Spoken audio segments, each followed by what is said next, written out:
I, Philip Joseph Pierre, I would like to be judged as being the Prime Minister, not being judged as being part of a government. Came into government that we had a manifesto and a vision and mission that had been approved by my party, by the highest body. Basel 11 has not been in existence. 50 was... Giant getting bazooka. You spraying big on to knock out mosquitoes. I have never had a joint account with anybody in my life. Not my ex-wife, not my children, nobody. And I will refer that to the Privileges Committee. What about the culture of people getting into office and not being effective in terms When people become Prime Minister of St. Lucia, I've been the most ready. Let's do it this Wednesday, because if it's Wednesday, it's Newsnik Alive.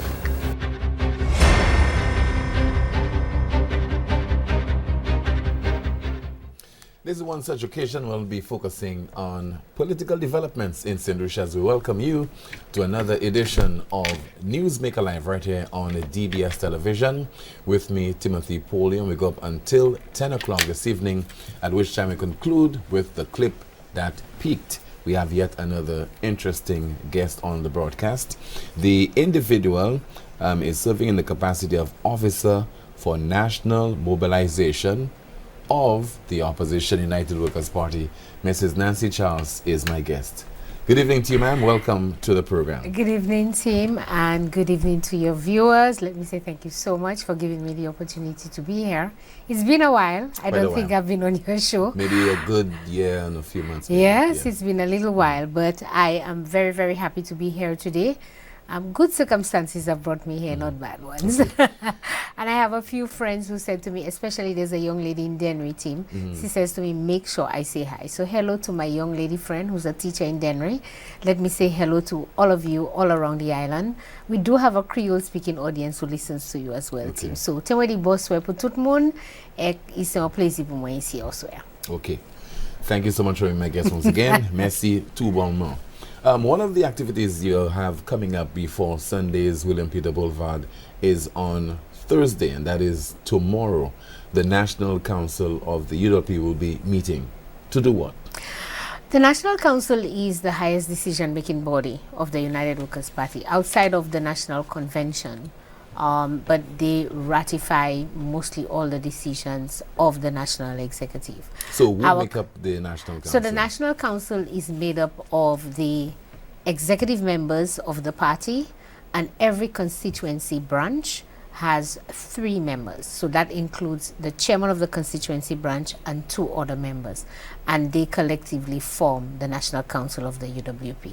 What they do is to ratify, and the constitution is very clear and specific in the decisions that the National Council must ratify in order for it to go through. So for example, if we're hosting a convention, all the activities leading to a national convention, including our zonal conferences, including our conference of delegates, and also the date for the national convention, these must be ratified by the National Council. When it comes to election, and also the election of senators and also candidates / MPs, well, who are going to be MPs, these must also be ratified by the National Council. So what is going to happen on Thursday? The National Council will meet, and the political leader who has the ultimate, I guess, last say in the recommendations. There's a committee and there's a team going through the process of candidate selection.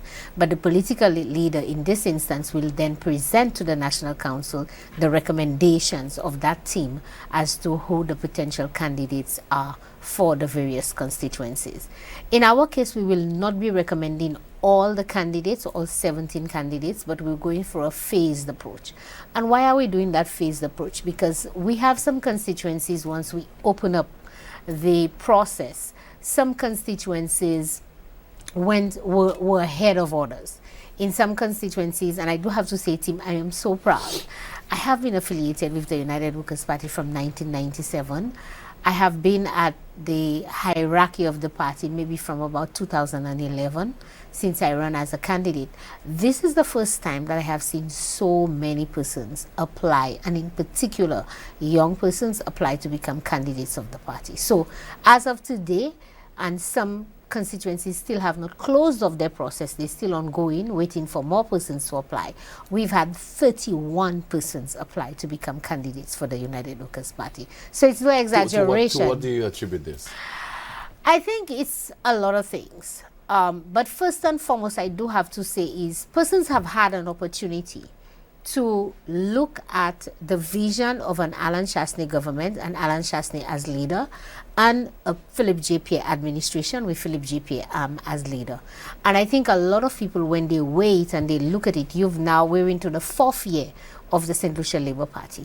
And when people wait and they look at it, you can clearly see, and I think a lot of them can clearly see, St. Lucians can clearly see, that Alan Chastanet is definitely a more visionary leader, people-centered, caring about people, and everything that the party or Alan Chastanet would propose as a party to do is about people, vis-a-vis Philip J. who talks about people and say that he puts people first, but every action of the government is to the detriment of the people. And I think that is the biggest contributing factor, and people want to be part of that. People want to be part of that vision, part of that movement of working with somebody like an Alan Chastanet, for example. The second thing about it is that in the constituencies and at the grassroots level, team, persons are quote unquote a little bit tired of the normal politician. They want normal, ordinary people that they feel that understands them, that are like them, that live with them, and that will do for them, as opposed to just talkers. And I think what the constituency branches have done has been able to identify persons like that, who are grassroots, who knows and understand the people, who walk and talk with the people, and these people are now really having the heart of the issues. They really care about people, and they're saying, listen, I'm not a politician, I'm not into politics, I don't really like that politics thing. However, if this is the way to change the lives of people, to change my community and my country, then I am going to put my hat in the ring to make that difference. And I think these are in the the end, don't those factors. people metamorphose later to become politicians? My best advice, politicians is not a bad thing, okay? We make it. We individuals are the ones who make it bad. Politics and politicians, they are good things. These are good. These are good representation of what our society should be. Good people. However, until they become contaminated. Until they come inside there, and then maybe perhaps the pressures of the people. I've always said, Tim, and I ascribe to that our politicians are a reflection of who we are. Why do I say that? Because a politician can only be elected by the people. And if that politician, in your opinion, is not doing good, is not, for you or for the people, etc., but yet still you continue to elect them, then it says to me that's what you want. You don't want any different. And I've seen it many times. I've seen two candidates, team. You have somebody who, quote unquote, in our parlance we call a good man, honest, loving, has a family, cares about the people, and you have somebody who's probably not so, but they have how the old people say it, lalag. They speak very well, and they walk, they talk the talk, etc. And what do people do? They choose the person who has the most lalag, the people who can speak and convince them, as opposed to choosing the worker. But don't think about presentation, and people want individuals who are confident, people who are leaders, and people who can represent their interest. Well, I think so, but I don't know. Maybe in the presentation we need to do a little bit more soul searching, and which is one of the things that the United Workers' Party is doing with this candidate selection process. And that's why you have so many as well, that we're not only making a determination, or the committee is not only making a determination based on just your presentation and you come and you talk. Background checks are being done. There's a lot of talk in the communities that the team goes around and find out about those people, who they are, what do they do, are they workers? Because remember, we're at a United Workers' Party and we want to put a team of workers together. So we are going through the process. It's not an easy process, but we're trying to ensure that we go through it with a fine-tooth comb so that at this point we will be presenting, when we present a candidate for the United Workers' Party to the people, we know we are presenting to you a dedicated, a worker, somebody who the people trust, and somebody who will work for the people. So once the National Council decides that they want Peter to be the candidate for a particular constituency, does it end there, or does the leader of the party, can he have a say and he might overrule National Council? I'm not too sure if the leader will overrule National Council. Looking at it, I didn't say he will. I said he can. Well, perhaps because of the way the process is, you don't present to the national in most instances, unless if a poll is conducted, the votes are very close, and you look at it and you see that you have two very good candidates and the committee cannot come to a conclusion as to who that candidate could be, then they will present to the National Council two candidates, and you'll have people who will vote for either or of those candidates. In most instances, after all the work is done, after you've gone to the constituency, after the team has done the background check, after they've spoken to the constituents, and remember the constituency branch also has a role to play in a recommendation, etc. After all of that is done, in most instances, the political leader only presents one name to the National Council.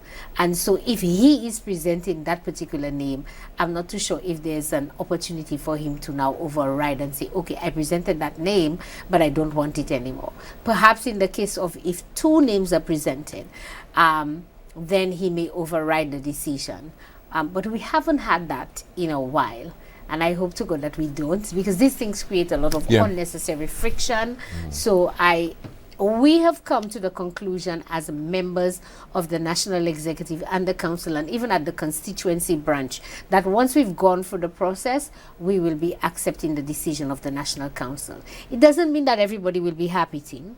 It doesn't mean that everybody will agree, and that is okay. That is our right. Some people do have a preference. If you and I are going up as candidates for a constituency, some people may prefer you, some people may prefer me. But I think what we are all united in is that both Tim and Nancy are going up for UWP. Whoever the candidate is that is selected, it may not have been my preferred candidate, but I will support that candidate because it's the United Workers' Party candidate. And that's what I know for sure we can all agree on. So you may hear after the National Council a few people who are discontent, they're not happy, they wanted this candidate instead.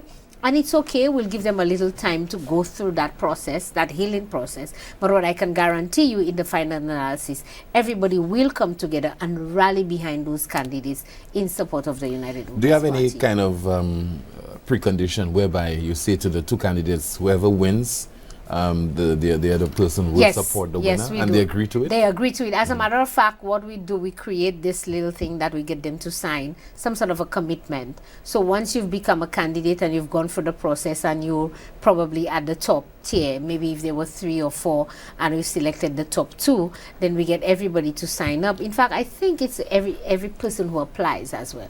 Once you've agreed to go through the process, you're given this sort of commitment form to sign to agree that whoever comes out as the candidate, that you will continue to support that particular person and rally. And we have to also understand as well, team, that it does not take one candidate to win that seat. It takes everybody. And I think all the candidates also understand that. They agree to that. They understand that they also can have an impact on the outcome of the elections. And so that's why they've all agreed. Once you come in and you want to go through the process, you sign that commitment. And I'm very happy that I can't think of one candidate who has not agreed. In fact, all of them have agreed. We have constituencies where you have brothers vying for candidacy, and they have agreed. I mean, they've said, listen, bro, if you get through, I'm going with you. If you get through, I'm going with you. So that's the kind of spirit we have within the United Workers' Party at this time. Now, with regard to the National Council, you said earlier on that you have a situation where as many as 31 people have signed up, want to contest elections on behalf of the United Workers' Party. But you're talking about numbers, quantity. What about the quality? And considering that the UWP is in opposition, I think sometimes it puts you at a disadvantage to attract quality candidates because of probably what can be offered to them. In the past, I think that was the case. I think when we ran in 2016, for example, initially it was very challenging because we were in opposition. And one would have expected this time around that we would probably have that challenge. Unfortunately, it's not so. I personally have been very, very impressed with some of the people who are vying to become candidates for the United Workers' Party. You know, these are persons who hold high office, high position. These are persons that one would not ordinarily think that they are interested in politics, and they're saying to you, listen, I want to see a change in my country, I want to see a change in my community, I want to make things better, and I think that I can make an impact. So I do have to say, in terms of, it's not only in terms of quantity, but in terms of quality, we're really at the top. And I think maybe that's why it's proving to be a little bit challenging as well for the team, team to come to a conclusion, because the candidates are really of high quality. And even at the constituency level, it's difficult for the constituents to choose, because it's like, everybody's good, we want all of them. How do we decide? So it's a tough decision for the team and the committee, but I can certainly say to you, Timothy, and to persons who come to the Boulevard on Sunday, that they will be very impressed with the first phase of candidates that we will be presenting. I think people will say, oh, finally, United Workers' Party is ready. People will be very impressed. What about having candidates to go up against formidable opponents? Let's look at two constituencies, your Castries Central and Castries North. How do you come up with the right candidates so that you could put up a reasonable fight, a successful fight against the likes of the veterans of Mr. Stevenson King and Mr. Richard Frederick? Well, I would say to you, let's look at the example of Micoud North, for example. Micoud North was always considered a United Workers' Party seat. I don't know if history is right that United Workers' Party has never lost the Micoud North seat. And in the last election, United Workers' Party lost the Micoud North seat. So I don't know what makes an opponent formidable to the point that this person cannot be defeated. Election is about strategy. In as much as it is also your candidate, it's also about strategy. It's about the numbers. And when you look at the numbers, for example, when you analyze the numbers that Stevenson King would have won by, considering that Stevenson King did not have an opponent within the Labour Party.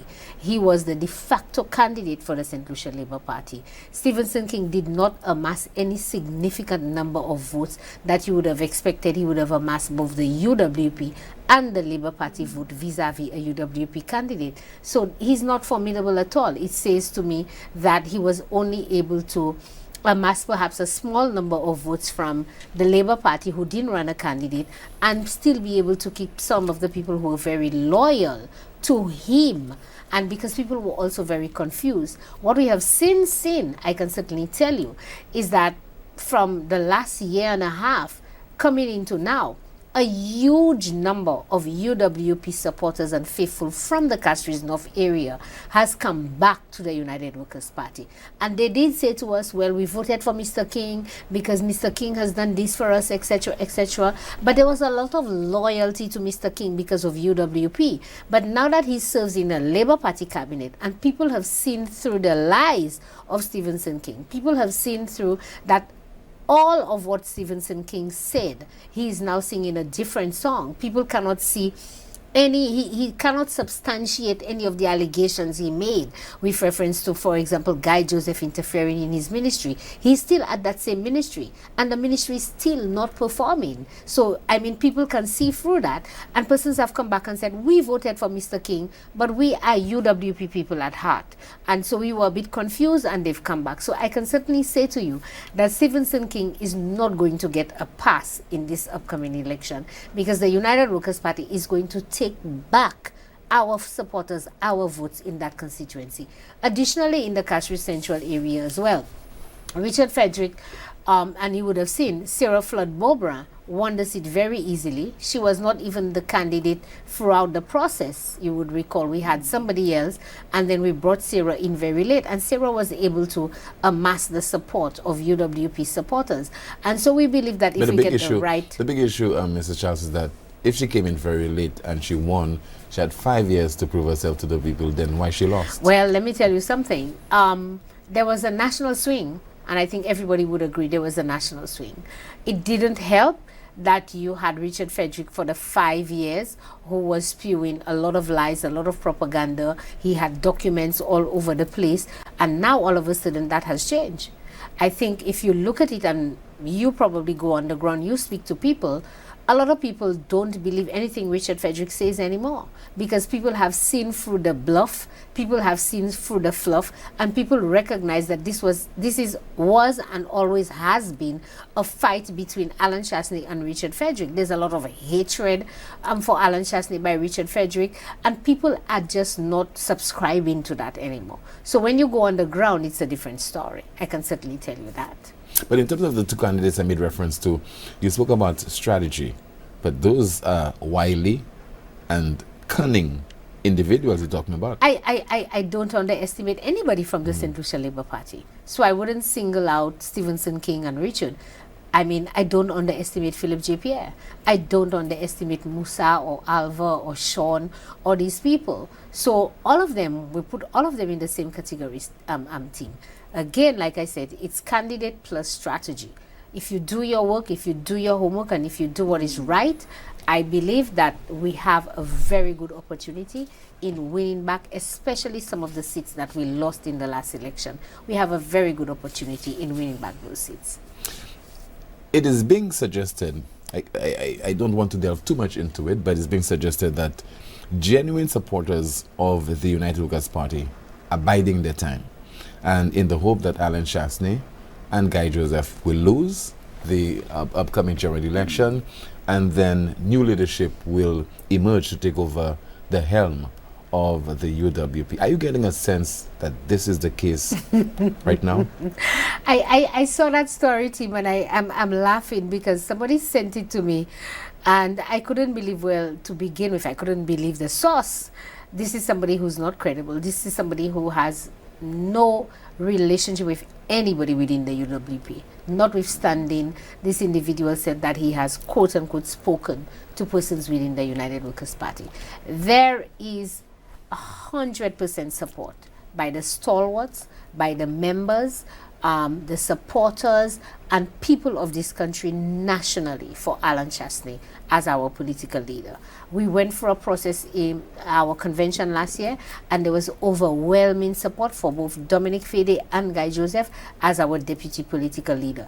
There is no murmurings or grumblings within the United Workers' Party for against Alan Chastanet, Guy Joseph, Dominic Fede, who are our leaders within the party. None whatsoever. So all I can say when I saw it, I'm like, these are made up stories. But what it says to me as well is that the Labour Party is starting again and thinking that they will fool St. Lucians again to try and create this perception that there is disunity within the party. People don't like Alan Chastanet and think that people will buy that. People don't buy that anymore, team.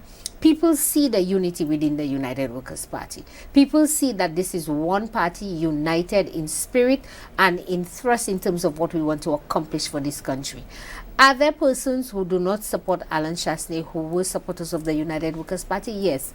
And that is okay, because sometimes some people, they don't see eye to eye on an issue. But what has happened is some of these people have parted ways. They have decided, well, perhaps we do not agree, and we have parted ways. Are we making every effort to try and see if we can reconcile those persons? Yes, we are. But there is no guarantee. However, what the United Workers' Party has done is to move forward.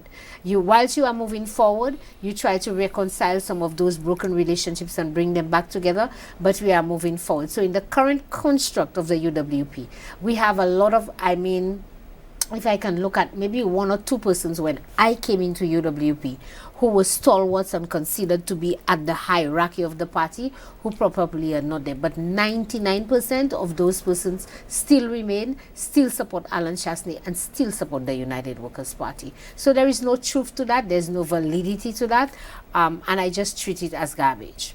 But going into a general election, don't you want that previous stalwarts, even people who have a different opinion of things, different ideas, they have disagreements with their political leader, that they still would be a part of the effort to unseat the government? We do, and that's why I made mention that we are making every effort as well to try and reconcile some of those relationships.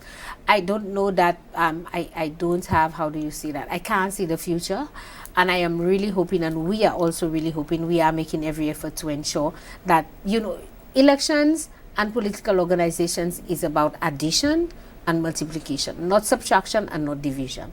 And so at this point in time, we have heavily focused on our multiplication, meaning multiplying the number of supporters that we have, and also on our addition in terms of adding to the pool that we have currently. So again, we are making every effort to amend some of those broken relationships, and we will continue to try. We will never stop trying. Some of these people do have relationships with other members within the party, and they talk to other members within the party because their heart is still with the United Workers' Party. And so what I can safely say to you again, within where we're at, there's no division. Are there persons who probably have parted ways with the party because of whatever the issues were? Yes, and we're not going to deny that. Are we making every effort to bring these people back on board? 100% we are. And I think we can safely say that maybe one or two, in some cases, there's a few who have come back, and they're still working with us behind the scenes. There's still a few who are still watching and seeing how the tide goes, etc. But I don't know that anybody is hoping for us to lose the election so that we can get rid of Alan Chastanet. None. So this is just a made-up stuff by somebody. Why do you think that people are still looking at this whole situation in St. Lucia as far as politics is concerned regarding the two leaders? And I must admit that it's shameful looking at it from the perspective of describing the political leader of the UWP as being white, and therefore ought not to have somebody of his pigmentation or his race, his class, etc., to be at the helm of the government of St. Lucia. Tim, to be honest, I don't even understand it. I've listened to Rick a couple of times, spoken about it, and within my own self, I was a member of the United Workers' Party government administration at the time, in the office of the Prime Minister. And when some of these racial slurs were being bandied about, I'll be honest with you, I did not take it on because I did not think that St. Lucians would believe and buy into that rhetoric. And it's not an excuse, but it is, for me, I am of Indian heritage, right? And I have friends who are of different ethnicity. And that has never, ever been an issue for us in St. Lucia. Absolutely never. And then the first time that I heard, I mean, there were little talks, etc. But the first time that I heard it, when there was this woman in a match that the Labour Party had, and she was clearly wearing a red shirt, and she said, Alan Chastanet is a white man and we don't want him in our country. And I thought, and right there and then, there was this public meeting. And even afterwards, the media carried it. I remember some television stations carried it. I honestly thought that the Labour Party would have come out and said, listen, this is a supporter and we do not subscribe to that. I have never heard, and I stand corrected, I have never heard the Labour Party come out and say we do not subscribe to that. As a matter of fact, the Labour Party continued to perpetuate this thing by trying to pit, and remember when they did the Jack don't want me to bathe on my beach, etc., with the issue with Marjorie and so forth.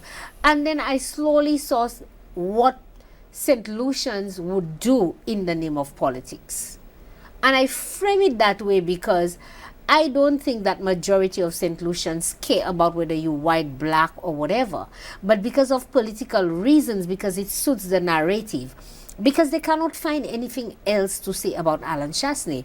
Alan Chastanet is rich. Alan Chastanet's father, he was born with a golden spoon in his mouth. Alan Chastanet, all these kind of things. So it's personalized against Alan Chastanet, not about his achievement, not about his vision, not about the way that he governs, but it's about him personally, and so the race factor came into play.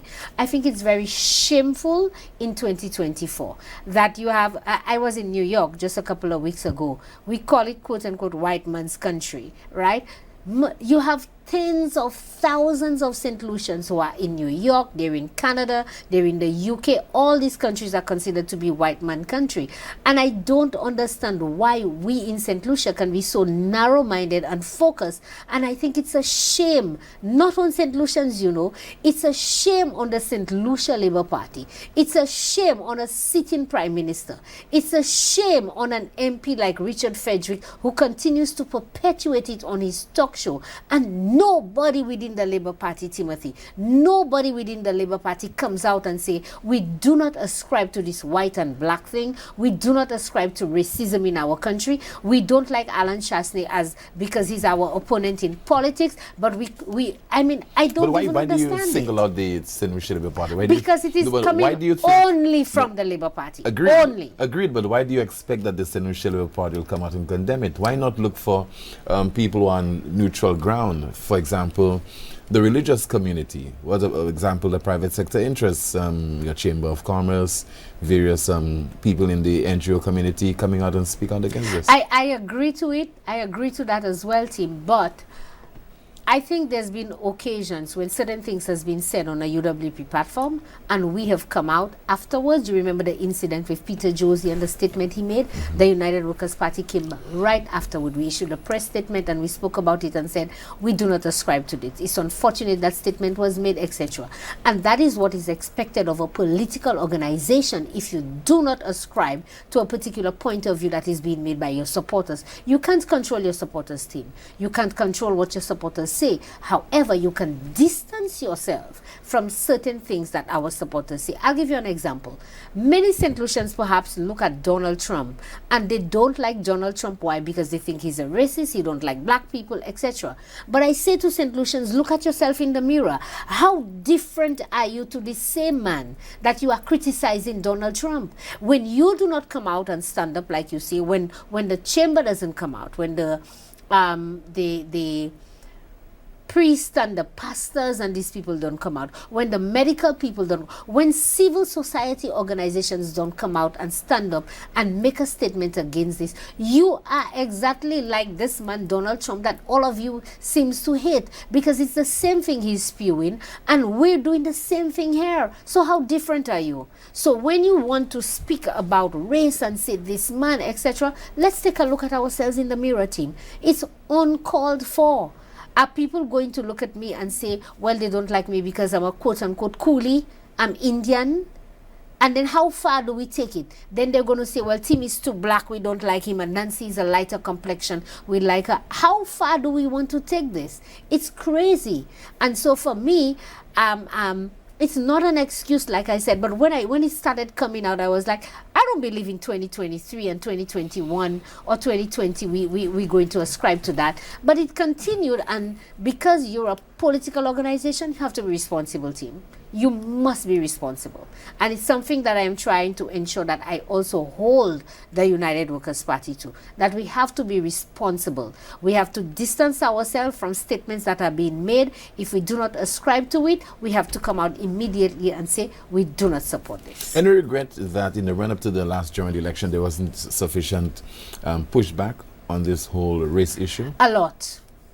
They say hindsight is 2020. A lot.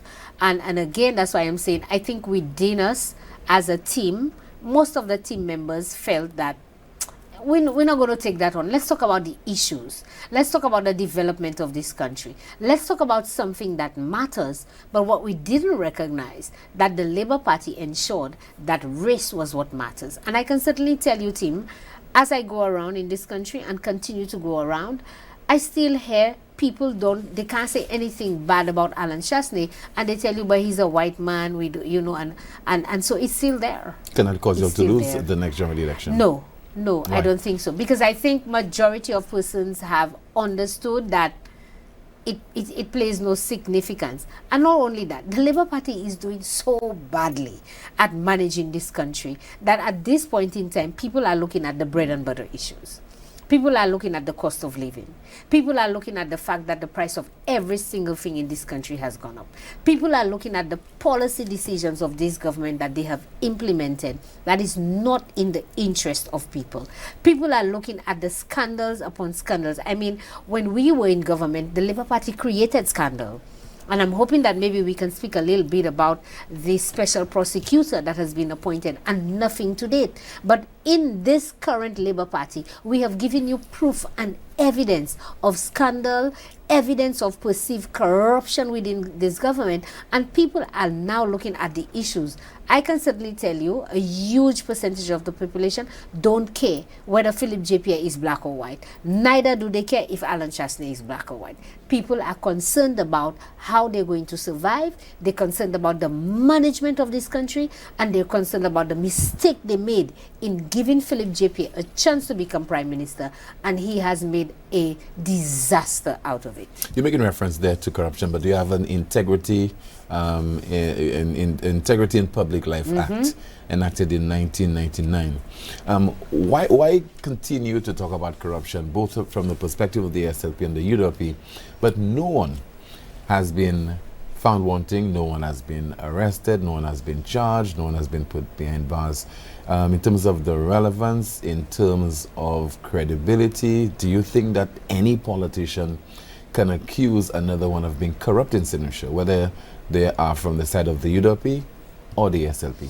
Well, what I can certainly say to you, that on the part of the United Workers' Party, when we say to you that there is a perception of a corrupt act, we give you the evidence. So, for example, in the issue of the Banans land, we did not say that there was corruption without providing evidence. We provided you with the evidence that there was a valuation that was done in a particular year. There was a revaluation that was done. And we all know in St. Lucia, Timothy, land appreciates in value, it doesn't depreciate. So if a particular year, let's say last year, your land was valued at X amount, if you value that land 1 year later, the value of the land will go up. A revaluation was done and the value of the land went down. But notwithstanding that, we now have evidence that we've shown you that the value of the land went down, but it was valued at a particular price, and the board of directors made a decision to sell that land not even within the value of that revaluation. So if it was valued at 5 million, it's revalued down to 2 million. They still didn't sell it at the 2 million. They still sold it below price. And then we have showed you all the evidence based on the court documents that persons lied in that process. Slasper, the chairman of the CEO of Slasper, the minister, all these people lied by saying Slasper didn't want the land. But the evidence shows that Slasper was interested in the land. They were about to undertake a loan to purchase the land. Then you speak about who the land was sold to. The land was sold to a young lady who happens to be the daughter of a gentleman. And the gentleman is the one in the business. Why is it that the land was not sold to him directly? Why did they have to go sideways and sell it to his daughter, who doesn't even carry his surname? Because maybe people thought that it would not come out. So all these little things we've shown you, we've given you the evidence. So we're not making an allegations. For example, somebody called... But does that amount to corruption if I decide that I want to undersell my land? No. If I have if land you to have sell? your own personal property and you decide, Timothy Poleo, that you can undersell it and sell it to whoever you want, there's no corruption there. But this is public property.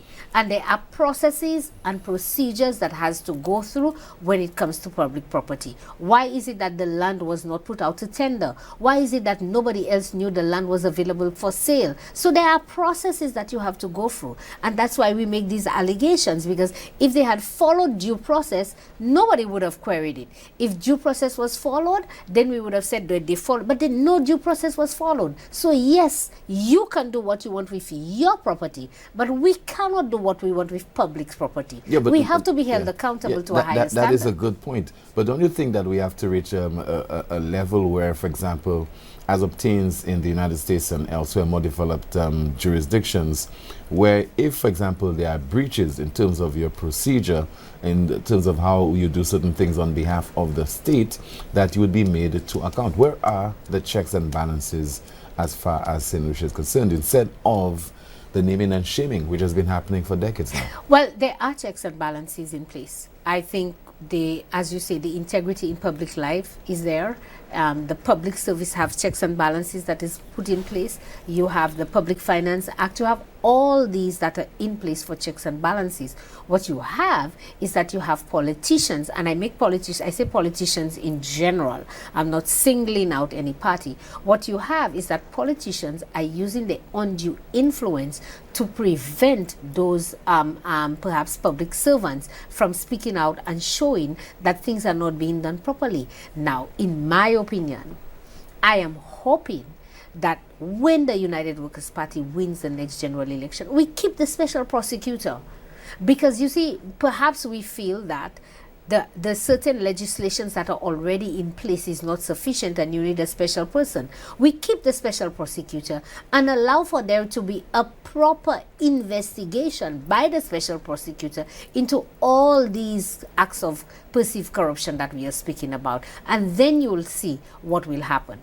I think Alan Chastanet during his tenure passed legislation to ensure that even if you have left office how many years later, you can still be held accountable, and that is the level of accountability that we want. So the legislation is there, the law is there, and I am hoping that the special prosecutor remains. He's not doing anything. It's over a year, Timothy. We have heard absolutely nothing. Not one interview, not one press release, not one item that is being investigated. We've asked what is the telephone number, because we as an opposition, we do have items that we want to refer to the special prosecutor for investigation.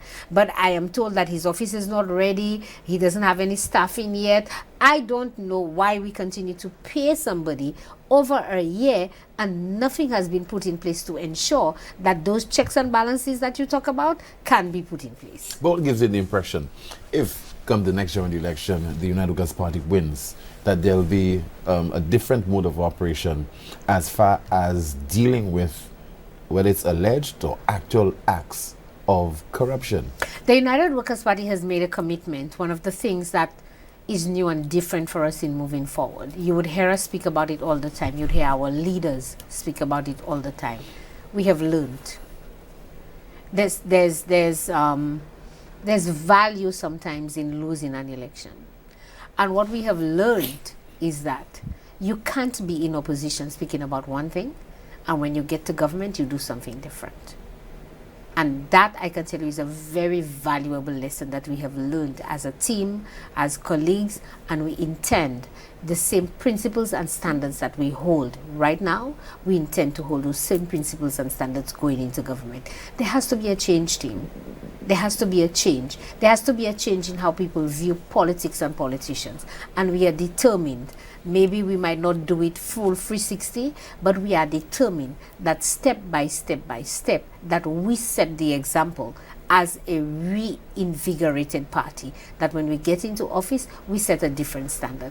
We can't be in office and be hosting and have a minister host a talk show and come out with all private documents of citizens, berate citizens, bully people on media, and then you have a leader like Alan Chastanet who's not going to say anything. That can never happen under UWP.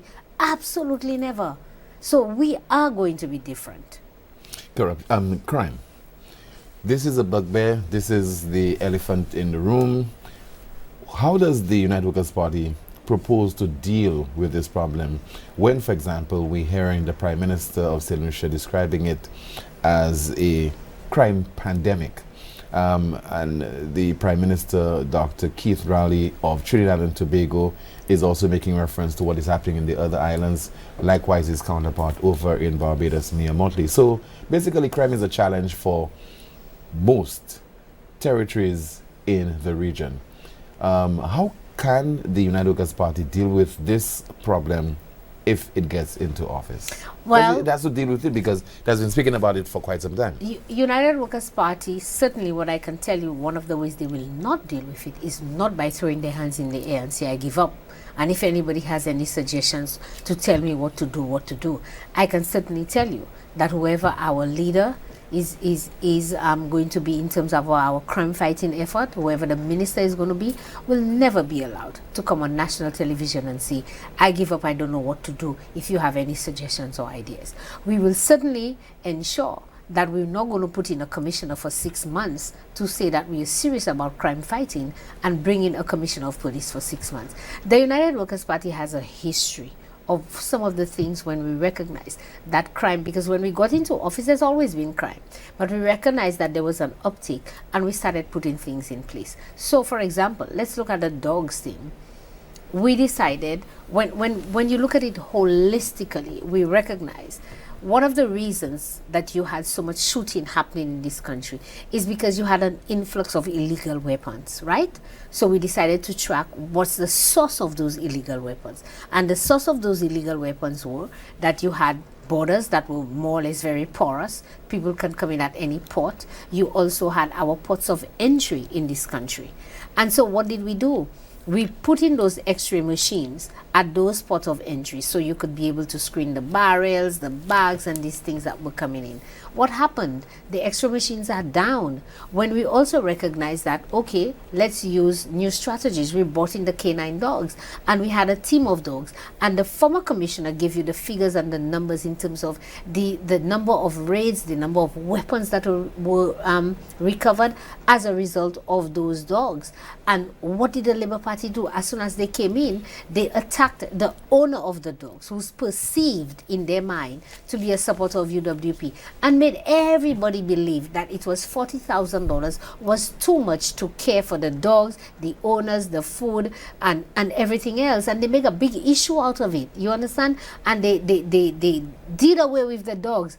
And only like last year, was it, or this year, they accepted one dog from the French. The same thing that they spoke about, these dogs, they said they were going to try and bring it back, but the dogs had already left to another Caribbean country. So I'm saying that we have had a history of trying unconventional things, because you cannot continue to do things the same way and think that you're going to get a different result. So we've tried unconventional things. What I can certainly say to you is that what we have agreed is that we're not going to try and maybe do everything on our own.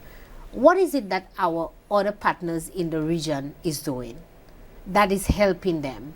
Some countries have very few murders, so they must be doing something right. So we can lean and learn from them. We can see what is it that they're doing that is right, that works, and then we can copy it and do the same thing in our country. But we're certainly not going to make excuses. We're certainly not going to stand up and say, well, what else do you want me to do? We are going to take responsibility like Alan Chasney has always done when he was Prime Minister. What do you think of the fact that under the SLP, you had the first female police commissioner? You as a woman. Tokenism. It was pure tokenism. When the commissioner was put in place, I was very happy. I thought first female commissioner as a woman. But as time goes by, and based on some of the information that I got, because I do have sources all over, I recognized that it was tokenism. And why? We had brought up, well, not we, but there was this issue that was brought up by the Police Welfare Association with reference to a particular senior person within the police force and allegations of sexual misconduct against this gentleman. We were very much aware that the gentleman had surpassed, they'd had him to jump how many positions, and he was being put in a position to become the commissioner of police.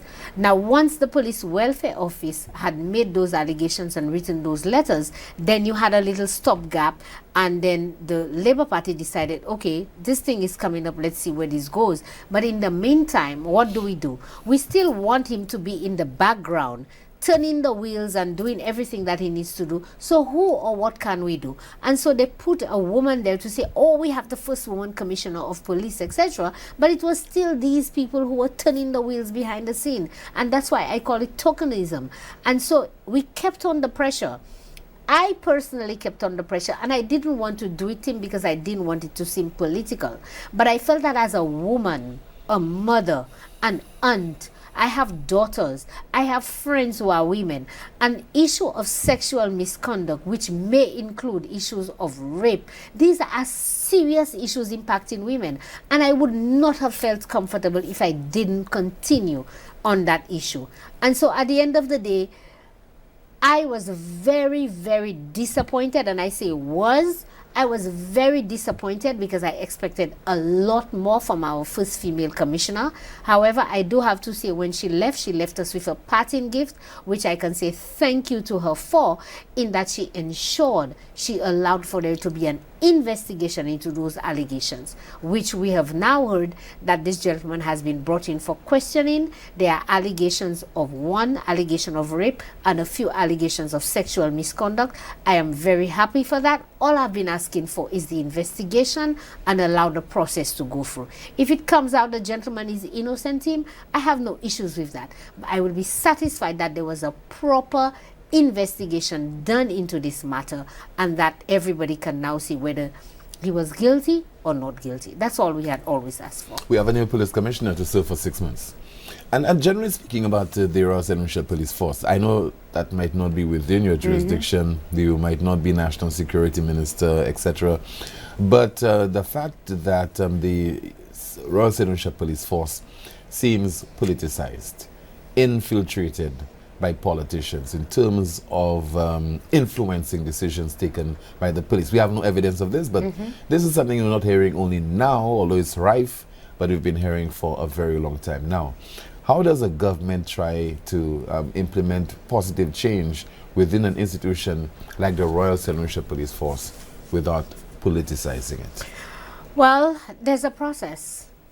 And I think if it's one thing that I continue to learn from the political leader of the United Workers' Party is an appreciation for the process. If we look at what the process is within the Public Service Commission and / within the constitution of the appointment of a police commissioner, I think eventually we can get to the point where we'll be appointing police commissioner and senior persons within the hierarchy of the police without political interference. But they don't go through the process. With all the process talking about it, if the Prime Minister does not want a particular individual to serve, he will not be appointed. And that's it. And so that's where I'm saying the process has to be seen as fair, and it has to be seen in the best interest of this country. Not in the best interest, because I'll tell you one thing. What is the point of you as Prime Minister appointing a police commissioner who may be your friend or somebody you like or somebody who supports your political party when he's not qualified and he's not doing the job right and he makes you look bad? You understand? So you have to apply some rationale to it. Why would I want to appoint somebody just on the basis of their political connections when they cannot perform in the role and they make me look bad? Why should I not just apply common sense and allow the process to go through and allow the best person who's most suited for the job, the person who can come up with the suggestions and the ideas, the person who has the gonads to stand up and transform that police force? Why shouldn't we? Should we change the constitution whereby the Prime Minister does not have a say in the appointment of a police commissioner, because it is through the Public Service Commission, then the Governor General, but if the Prime Minister does not want that person, he or she will not be appointed police commissioner. Well, I'll tell you something. That's not the only person that the Prime Minister has to give the approval to. From my short stint in government, everybody who is over the grade, a grade 18 officer and above, every appointment has to be ratified, quote unquote, approved by the Prime Minister or the minister responsible for the public service in that regard. So this is not the only appointment that the Prime Minister has to approve.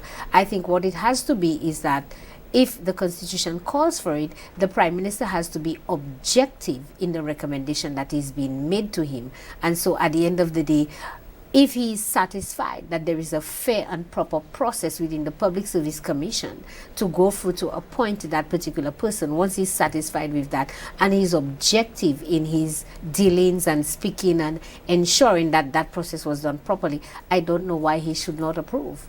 Maybe the reasons that they are not approving is because they're not satisfied with the process that was gone through. I don't know.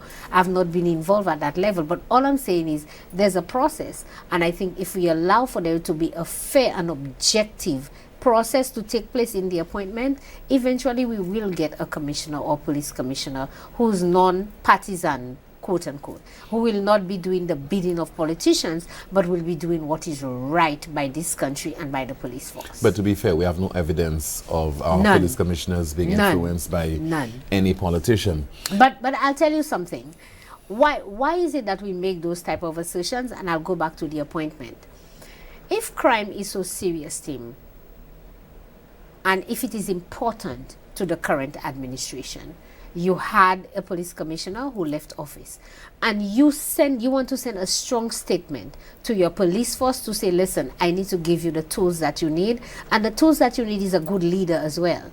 If you want to send a statement to the population to say, I take this thing seriously, and I am going to put somebody in charge who's going to take this to the next level, you do not appoint a commissioner for 6 months, Timothy. Knowing the types of challenges that we have within the police force, knowing the type of challenges we have with gangs and criminal activity, knowing what is happening in this country, you do not appoint a police commissioner for 6 months. You give him at minimum 2 to 3 years so that he can transform, he can take decisions. But what this tells us is that the Labour Party or this administration is putting people in acting position, giving them short stints so that they can pull their strings. So you do what I want, and if you don't do what I want, I'm not going to make you permanent. I'm not going to give you a longer term contract. Timothy, we have an acting Governor General for 3 years. Well, this is the 4th year. Can you imagine this?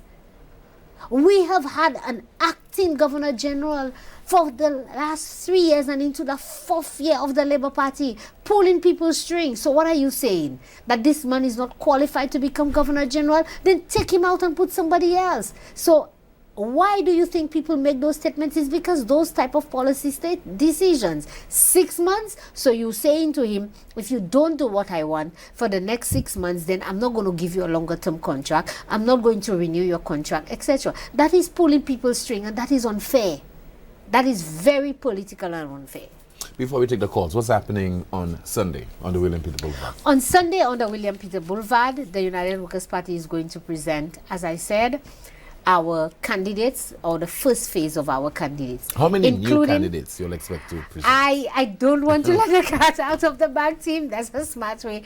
But I can certainly say to you that we will have a mix of some of our prior candidates, we call them the older ones, and a mixture of new candidates. So I am inviting you personally as a reporter, maybe that your lead story can be on Monday. Big and bold, United Workers' Party is coming out bigger, better, and stronger. That's what I want the headlines to be. But we will be presenting to St. Lucia the first phase of our candidates to say to them, these are some of the people who will be vying for some of those constituencies. And it also starts the beginning of the campaign of the United Workers' Party. We're starting very early. We're hitting the ground very early, so that we can hear from the people, so that we can vibe with the people, so we can understand better what the challenges are. But it's also going to give us an opportunity to be able to ensure that the policies that we put in place are coming from the people. We don't want to sit in our offices and sit in wherever we are and create policies for the development of this country. Hence the reason we're starting very early, so we can go on the ground and hear from the people what they want to see in this country, how they want to see the country develop. And we will combine that with the vision that we have for the development of this country in preparing for our policy positions in moving forward. So I'm inviting everybody to come on Sunday, see the new candidates, rally and support them. We're also going to speak about the issues, of course, that are affecting us. I cannot say to you that we will be giving policy positions, as I said, but certainly we'll be giving certain hints as to some of the things that we want to do for this What time country. does it start? We start at 5 o'clock in the William Peter Boulevard. We put the telephone number on screen so that you can call right now and be a part of the conversation via some brief comments and your questions for my guest once again, Mrs. Nancy Charles, Officer for National Mobilization of the Opposition United Workers' Party. Let us ensure that our conversation is one that is, yes, robust, stimulating, but respectful as well. I came across some information somewhere, I don't know if it was on social media, that a request was made that there shouldn't be any placards. I don't know where this came from. No, I saw something on social media, but no, we're not, because it's not a protest march, it's not a protest meeting. I just mean that no placards allowed. No placards allowed, because if you're going to have, according to the police and the permission that were given, if you're going to have a public meeting, you're not allowed to have placards. The placards is appropriate for a march, and then there's a different type of security level, I think, for that type of thing. So I do want to make a special appeal to St. Lucians, to supporters, well-wishers who want to come to the boulevard. Please, no placards cards allowed, or else you'll get the police to shut down our meeting, and that is not what we want. We have a caller 9. Good evening. Newsmaker Live, you're on the air. Brief comment or question? Go ahead, please.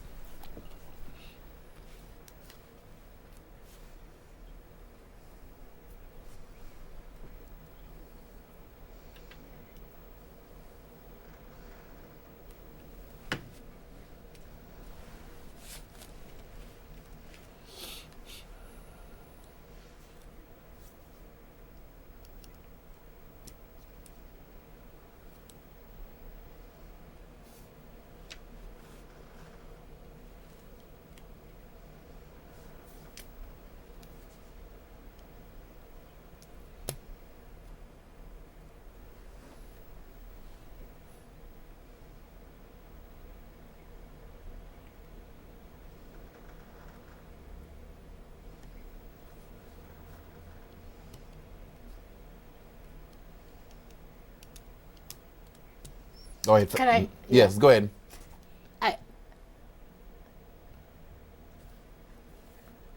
Can you speak a little louder on this? Yeah.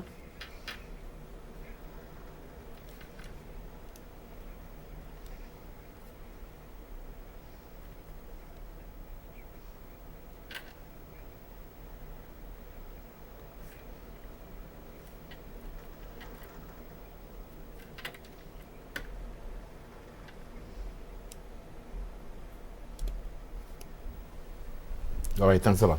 Go ahead. Thank you very much, caller. In terms of your last question, I cannot verify that. I've never heard Alan say that. I know persons ascribed a lot of things that Alan, when he was Prime Minister, said, and they interpreted it in their own way. So I cannot speak to that. But let's talk about the Cabot land. Let's establish one thing, which is why I made it very clear to Tim.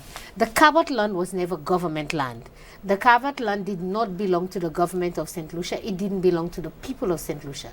Cabot land was in receivership with Scotia Bank at the time. It was private entity purchased by a private individual. They couldn't pay it, and the bank took it, and it was in receivership, and that land was up for sale on the open market, and a company called Cabot made an offer to the bank to purchase the land. So that is very different. If the bank wanted to sell it at $5, $2 just so they can recover their cost, that was within their purview. The Bannon's land belonged to the government of St. Lucia, and that is where we make the distinction, caller. And additionally, with the Daher Mall was never sold on the price. The Daher Mall was not sold either. The Daher Mall was incorporated into a business plan where we had this white elephant, which is what we call it, that had been sitting there for years and nobody wanted anything to do with it. And so there was an agreement with the company that if you develop it, we'll give it to you at a particular price. You can take it to the bank, find the money, develop it, and now government owns 2 floors on this property, caller. Government owns 2 floors on this property. You have to rent it for 15 years at I think it's about $4 per square foot, and at the end of the 15 years it comes back to the government. It belongs to us, so it was never sold. We have a call. That's the difference. Good evening to you. Thanks for holding on. Go ahead, please, with your contribution.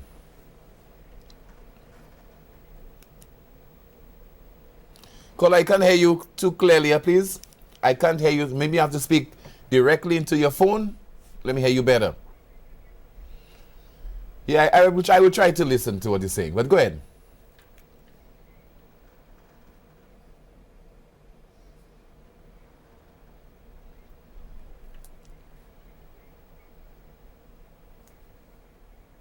Yeah.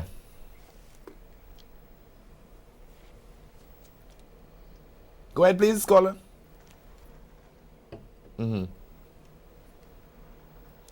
Okay, you're saying that it's a conflict of interest for a government minister to be a talk show host. Why? And you want to get a feedback from Mrs. Charles on this? Oh? Okay, all right. All right, ma'am. Thank you so much. We have another call in line. Good evening to you. Newsmaker Live, you're on the air.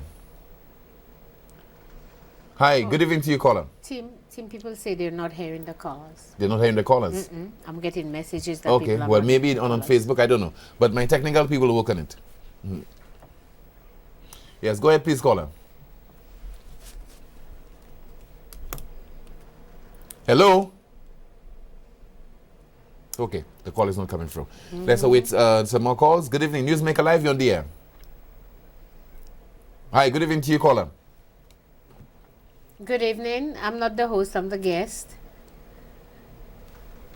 Yes.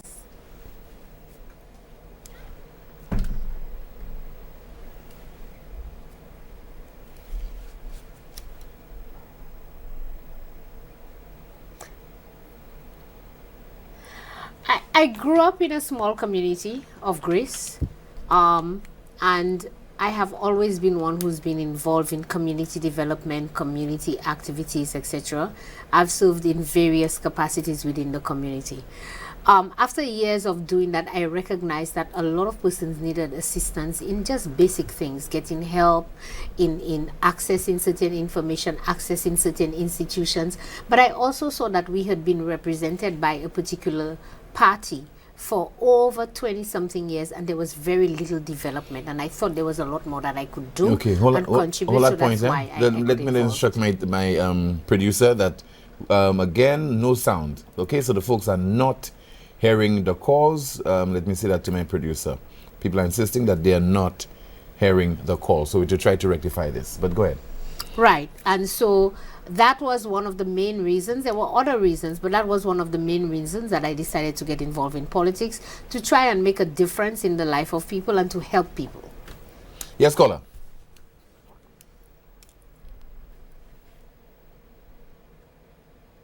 Sorry? Now, caller, we've pressed for time. Caller, hold on. Caller, we pressed for time, so I don't know where you're going with this particular question. All right, I'm the one who's doing the interviewing. No, I don't have to wait. Caller, I don't. Hold on, please, caller. Let me tell you something. Caller, you're dragging the program along by asking those simple little questions. I want to know where you're going with this. Get to the point, sir.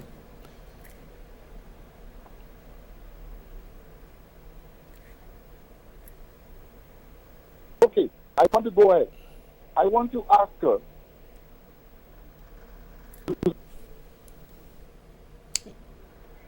Yes. Okay, caller. Thank you so much, because you're not going anywhere with this particular question. We have another call. Good evening. Newsmaker Live, you're on the air. Hello? Hello, good evening to you, caller. Okay, we've lost that call. Let's see if we get some more calls coming in, and hopefully we'll be able to rectify whatever problem that we're experiencing. Some of the folks not hearing, people are not hearing the calls on television. We have a call. Hello, good evening. Newsmaker Live, you're on the air. Good evening, Tim. Good evening, Miss Nancy Charles. Good evening to you, caller. I want to say two things, two quick comments. I want to congratulate the United Workers Party for being progressive, for being the opposition that it is right now, for ensuring that the government remains accountable and transparent to the people. I want Ms. Nancy Charles to explain to St. Lucian what is the rationale in the government imposing the 2.5% levy, and that was for health and security, when we found out later on a city in the effects of the so-called 2% when at the hospital. I'm asking Ms. Nancy Charles, you don't take away for Okay, I'm not hearing the call. Right. But caller, if I understand you, you were talking about the 2.5% levy. And my appeal to St. Lucians is on Sunday. I'm not asking only Timothy, maybe supporters for the United Workers Party, to come to the boulevard. My plea, and one of the main reasons that I'm here tonight, is to ask St. Lucians on a whole, if you care about your country, if you care about your community, and if you recognize that there is this veil of silence in this country team, that nobody wants to speak, everybody's afraid, This is your opportunity to come to the boulevard. You can come in green, you can come in black, you can come in orange, of course don't come in red. But you can come and to show and send a strong message to the St. Lucia Labour Party that you are not happy with the way things are going on in this country. You are not happy that the Labour Party continues to mislead, and I don't want to say lie on your show, but you mislead when you say you're going to pass a levy specifically for security and for health, and then we find out it was never for that. It was because of a condition of a loan that you want to take down the line, and then to look at it that no increase in allocation has been made either to security or to health. I mean, we continue to operate with Timothy, can you imagine there's no water in a hospital? People, you have to come out, you must stand up and you must say this is wrong. It does not mean you support the UWP or you'll vote for the UWP, but at least if you come to the boulevard on Sunday, you will be saying to St. Lucia, I don't support what is happening in this country. I don't support what the Prime Minister is doing. I don't support having a minister. I don't have a problem with a minister hosting a talk show, you know, Tim. I don't have any problems with that. But it is what you do and say on that talk show. You cannot use the talk show to bully citizens, to speak out about issues of national interest, that you should be speaking to people, whether in Parliament or otherwise. You can't. I think we have a call in line. Good evening to you, Newsmaker Live. You're on the air. Good evening, Timothy. Good evening, Nancy. Right, good evening to you, caller. Nancy, very good job tonight. Thank you very much, caller. You're most welcome. My comment is that you spoke about the race thing, and I think we need to stop that race thing because St. Lucia has all different races. So that racism thing that is being brought into politics, it makes absolutely no sense. At the end of the day, Alan Chastain's father is a black man. He's not a white man. Right? His mother is white. If they want to use the race card, we could say Kenny Anthony's father is a white man and his mother is a black woman. So what's the difference? But let me ask you a question. So they really need to stop that. Does it matter if Alan Chastaing is black and white? Which is one of the things I asked. Isn't he a St. Lucian? Isn't he entitled as a St. Lucian? Yes. And that is what that matters. That is what that matters. So they really need to stop playing that card thing. They really need to stop it. Good night, Nancy. Good night. Thank you very much. Ma'am. Thank you so much. Team, my daughter, I have one of my daughters who's studying in Taiwan. Let's say she falls in love with a Taiwanese. And she has they have a family and they have children. And these children would be the Taiwanese born, I don't know what you call them, but they would be mixed. Is it because these children are of Taiwanese heritage and St. Lucian heritage that they should not be entitled to participate in elective politics in St. Lucia? You know, so sometimes I ask myself, why and what do we have to achieve with this? It takes us nowhere. What is important is the vision, the integrity of the individual. If you want to speak about that, I'm fine with that. That's fair game. But we have no place for racism, black, white, Indian, whatever national. We don't have no place in our society for this. It's unacceptable. And again, I will say, supporters and also members of the St. Lucia Labour Party should be ashamed of themselves. They really should be ashamed of themselves. Because they were the ones who brought this to our country. We don't have any calls coming in, but we continue to take your calls for the broadcast. Whether you have a question or a comment for my guest, Mrs. Nancy Charles. Let's look at another issue, and that has to do with healthcare in St. Lucia. Somebody did... Okay, we have a call. Good evening to you. Newsmaker Live, you're on the air. So I didn't talk to Nancy. Caller, can you, and I want you to be very as direct as possible, because time is against us. We want to take as many callers as possible. Go ahead. I was asking Nancy, why did she sit in a government and allow an abattoir? The last time St. Lucia owned an abattoir was about 60 years.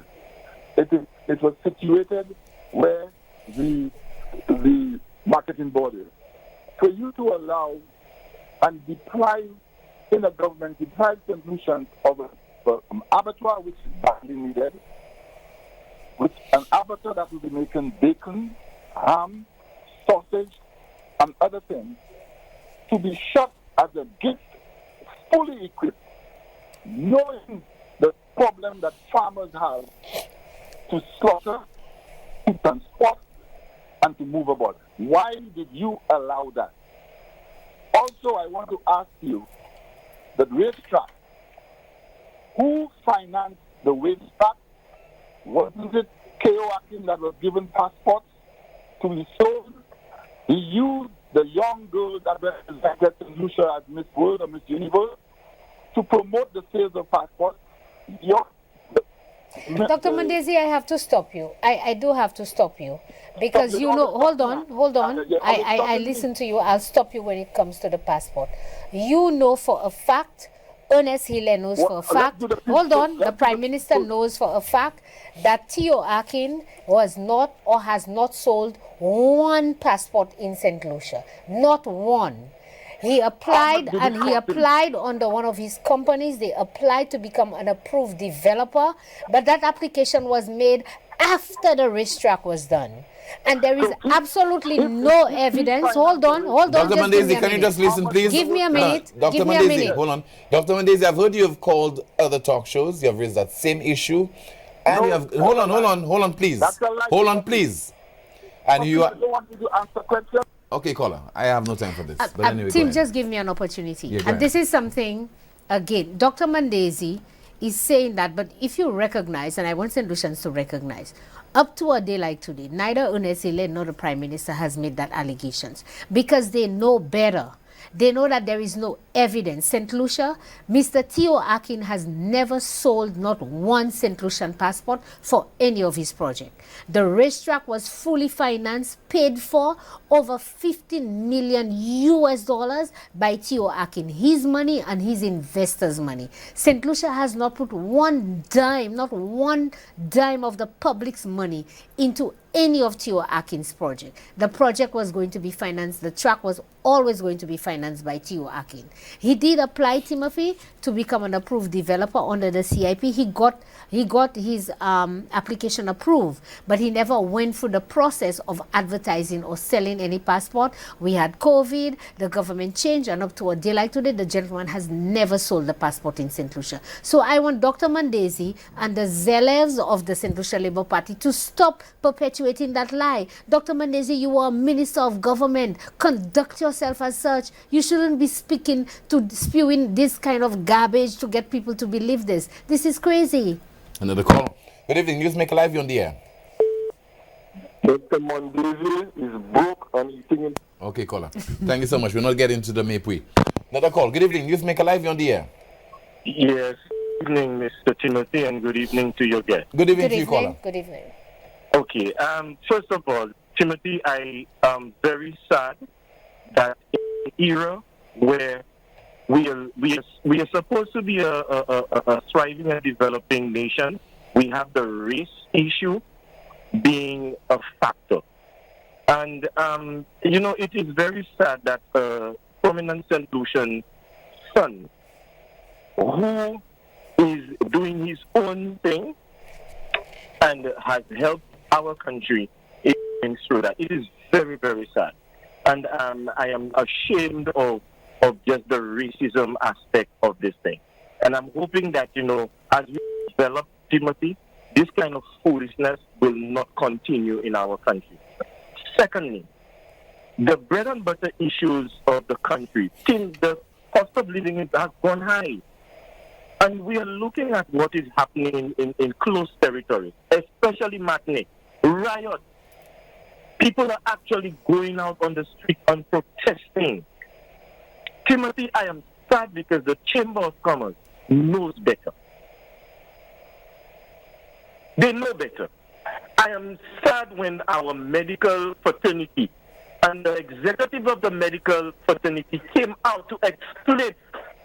We should be thankful that the people came out and to explain the deficiencies. But we have people in the hierarchy of our country slandering the character of a professional individual. And we have people, women in politics, who said nothing. The chamber, who has said nothing.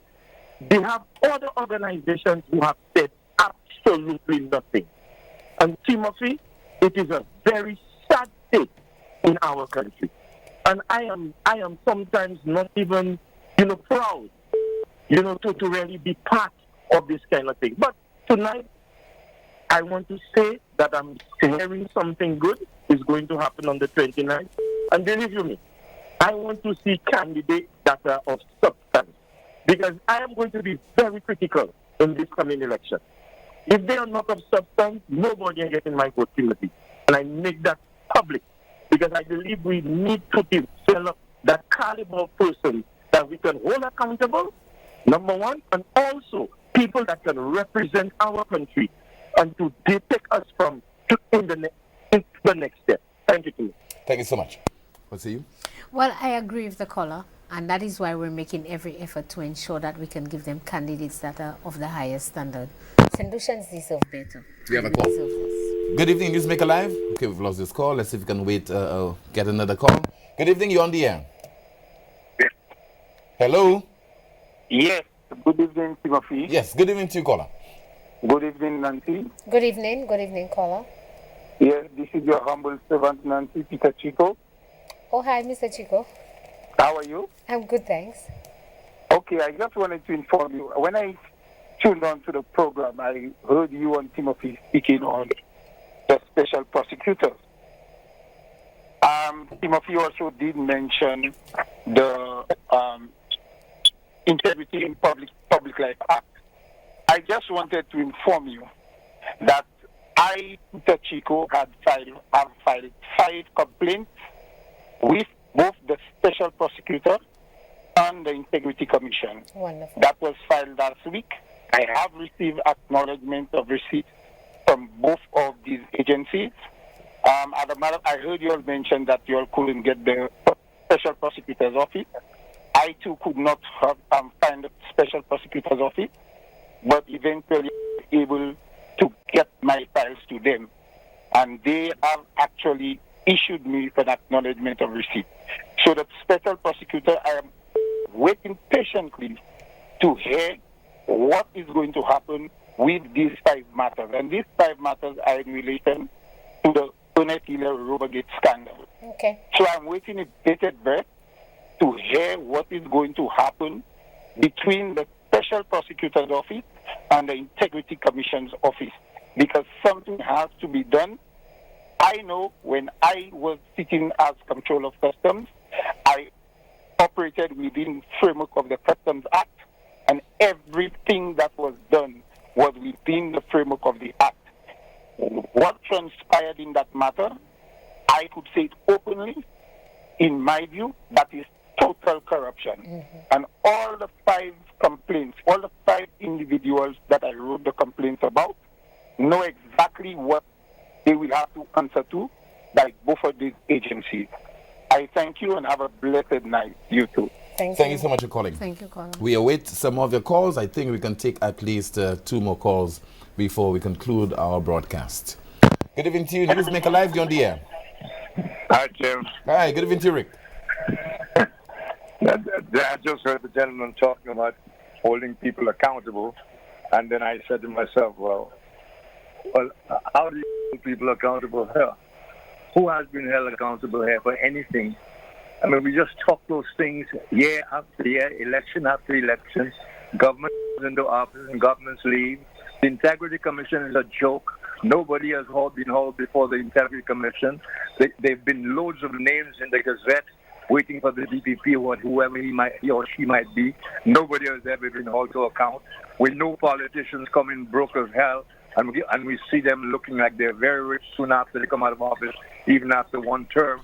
Nobody has ever heard anybody being called accountable on either side. It's as if the politicians have a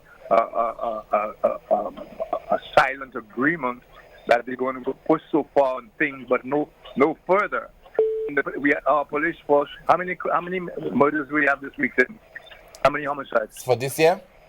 Yeah. We had No, 60. no, not the year. I wouldn't dare ask this For year. this year, we have not. For this week, we have not had any. But last week, what for? Maybe the week before, we had about 4. Yeah. About there were 5. About 4. 4 homicides in 1 week, and I'm not going to go into the others for the earlier part of the year. And neither am I holding any government responsible for stopping the crime. What I'm holding them responsible for is not doing anything significant to stop the crime. And even Dr. Kenny Anthony has made that point, that all the methods, all the processes that have been used have proved to be useless, and that something new has to be done to him. And that new, in my not so humble opinion, is that you need a police force manned with right numbers, trained in forensics and detecting work and all that kind of stuff. And that costs money, a lot of money. And it seems to me that should be on every politician's number one thing on their list. Campaigning politicians as well as government politicians. No campaigning government is worth its salt if it's not going to tell people that they have been wrong in the handling of crime in this country for many years, and that they're going to make it a number one priority by putting serious money behind protection of people's lives, protection of people so they can make use of our environment, go to the beach and not feel nervous, go and read a book and watch a sunset. We cannot do any of those things. Your son or your friend goes for a thing in January, a party, you're not sure he's coming back, and all that kind of stuff. And it's no longer just gangs, because we have grown-up people who seem quite ordinary. We've also got people so afraid in this country that there's no critical thinking, there's no opposing of any views, because people are scared of retribution. They're scared of getting their whole mother's story on TV, and they're scared for their lives. But I don't hear enough talk, serious talk, from the politicians that they are taking that thing, that one subject, as important as it is, and we're ready to put millions into it, and they put millions into other things that look good. But really, as the gentleman from the governor from the what do you call him, the bank recently, he made the point, that's a good point. That CIP money should be used in certain directions that will affect people continuously. Yeah. It's all of that. So the whole thing about the campaigning and the kind of candidates and this, and talking about people of substance.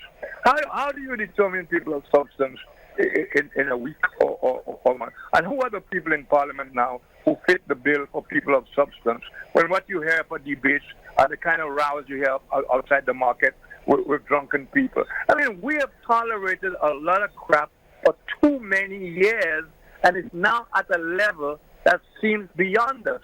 So what we want to hear from politicians, campaigning politicians, is not the same old bullshit. We want to hear what the changes they're going to make. They're going to do something, spend money in a different direction, etc. I could go on, Tim, but, and the race thing, by the way, that race has gradually grown. It didn't just hit us suddenly. It's grown. And nobody wants to point fingers at who the perpetrators are, who the biggest promoters of racism are. Everybody's scared for one reason or another, so we speak in generalizations. That includes Zurich. Oh, no. That doesn't include me at all. I have written enough about individuals and their idiosyncrasies. Thank you very much, Tim. All right. Let me pose a final question to you. It has to do with your expectations as far as the next general election is concerned, in terms of its conduct, in terms of some of the challenges that not only the United Party can experience, but the Central Labour Party as well.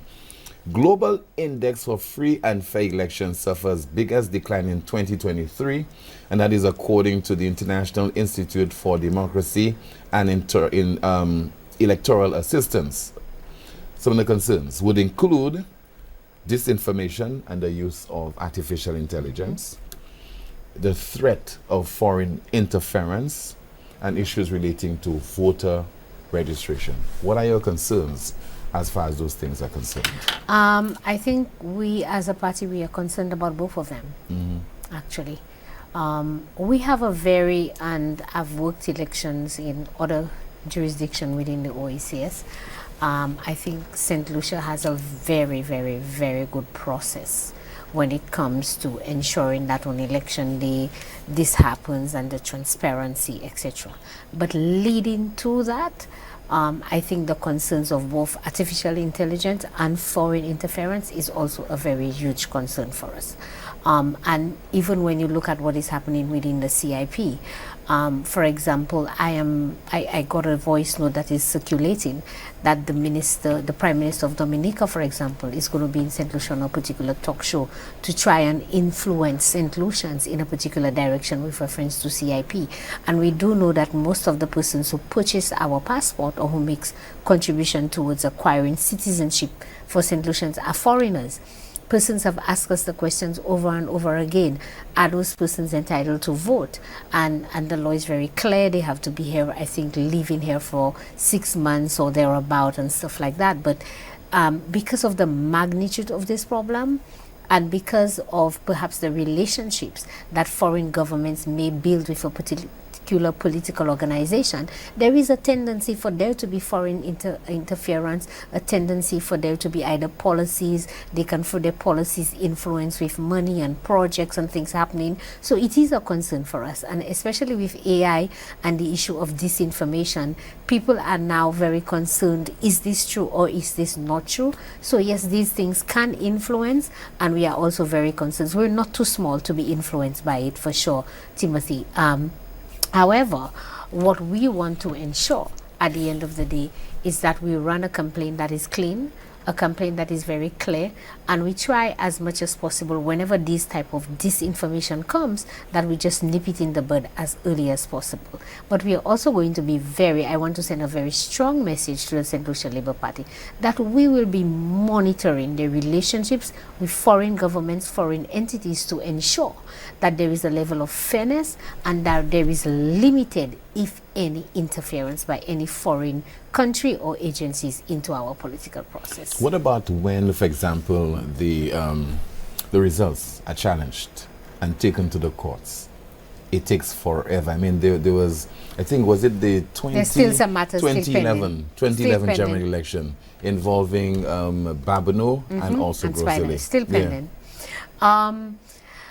I am not a legal person in that regard, but I do think, I think so. I do think I was about to say that I do think there needs to be some sort of priority given to challenges that are being made when it comes to election. You had the issues in St. Kitts and other countries, and it's always been a problem. However, what I do want to say is that in terms of the electoral department and the rules and the regulations, it also allows for political parties prior to the elections being called to put certain measures and to do certain things and to bring to the attention of the electoral department certain things that you think that is untoward, so that you can take prior action instead of taking actions afterwards. So I think as a political organization, you just have to be on your P's and Q's. But yes, this is a concern that if there are certain irregularities that transpires within an election, that it be given priority within the court system, because that can impact government, who is going to form the next government or not. Do you expect that there will be changes done to the boundaries before the next general election to increase the number of seats? I think that both political parties are looking forward to changes within those boundaries. Some of the constituency, definitely we all agree, are too large. However, where we differ is that there needs to be, and again, it's process. There is a recommendation by the Commonwealth so that there is a proper process that is very clear, that is transparent, that everybody can see how they came to it. There was a previous, I don't know if you recall, a couple of years ago, and we had to challenge it as a party because we did not think that it was fair. So we are all in agreement that the boundaries need to change, but there is a process. Will it happen before the next general election? If that due process is followed, I am not sure that it will take place before that. And again, this is one of the matters that we'll be monitoring very closely. We will not allow for there to be any gerrymandering of this process at all. Final comments from you? My final comments to St. Lucian is that there is a veil of silence on this country, Timothy. And what we recognize, if I make the analogy, is that the St. Lucia Labour Party over the years, every time they're in government, they've put St. Lucia and created this sort of a cage where you put St. Lucians in and you feed them with breadcrumbs. And so it creates this kind of fighting within us and among us. If it's one thing that I say to people, let's not fight with each other for politics and for politicians. It's not worth it. We are all St. Lucians together. Members of the Labour Party have the best interests of St. Lucia at heart. Members of UWP has the best interests of St. Lucia at heart. How we go about doing it is where we differ. And what has happened over the years is that there's been this fighting, we curse each other and do all these kind of things. And why is it? It's because we are fighting for our very survival. What has been created, especially under the Labour Party, is to pit one against each other because of survival. I want a little job at STEP. I want to be nice. I want a contract. I want this. So I'm going to fight with my neighbor to ensure that the Labour Party remains so that I can get those type of benefits for me. And what we do not recognize, it has created this fear from individuals. We call on the chamber. We call on everybody. Why do they not speak out? We know why they don't speak out. If you're a business person, and you want to speak out against what this government is doing, team, you will be ostracized, you will be victimized. If you have a little contract with government, they'll go to the nitty-gritty to ensure that they take it away from you. And so this fear is being perpetuated on our people. This is not a way to run a country. This is not a good way to run a country. We are saying, as the United Workers' Party, we are going to be different. We're going to remove that cage off of the shoulders and the backs of St. Lucia. We're going to stop feeding you breadcrumbs and we're going to give you real bread. As a matter of fact, what we say is we have a whole bakery out there waiting for you. What I want St. Lucians to envision is a St. Lucia where we are free, is a St. Lucia where we can thrive, a St. Lucia where we can grow and develop, and a country that we can be proud of, and a country where we can be our neighbor's keeper and we can be our friends. I believe we can achieve that, but we have to have a different style of politics. And this is what we will be presenting to St. Lucians on the boulevard on Sunday. A new way of doing things, a new way of saying things, a new vision for St. Lucia, so that we can all live together, all develop and all grow together. So my final words is to invite every right-thinking St. Lucian, not only supporters of UWP. If you want to see a change, if you want to make a statement to the St. Lucia Labour Party, if you want to see that your country go forward, come show us the support on Sunday on the William Pillar Boulevard. Come make a statement and say, I in that. So, see you on Sunday. Officer for National Mobilization of the Opposition United Workers' Party, Mrs. Nancy Charles, thank you so much for being my guest on this evening's Newsmaker Live. And to you, thank you so much for watching the broadcast and listening as well and contributing via your calls. If it's Wednesday, it's Newsmaker Live. Time now for the clip that peaked.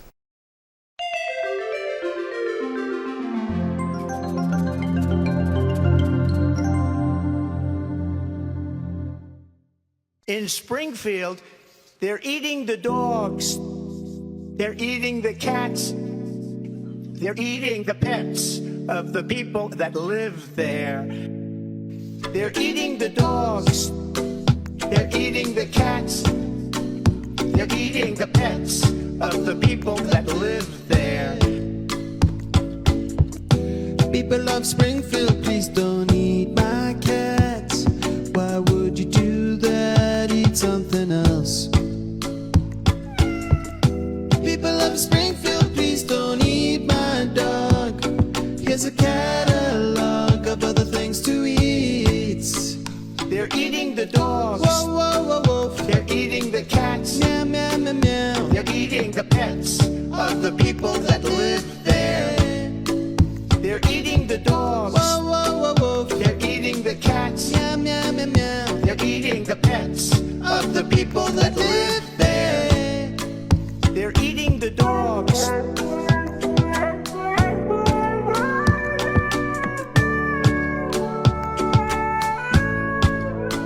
They're eating the cats.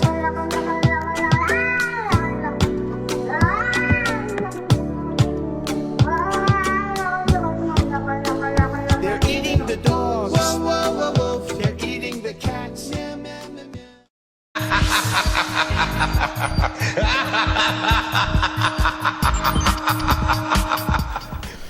Once again, as a broadcast, thank you so much for watching. My name is Timothy Paulion saying good night I'll see you next time.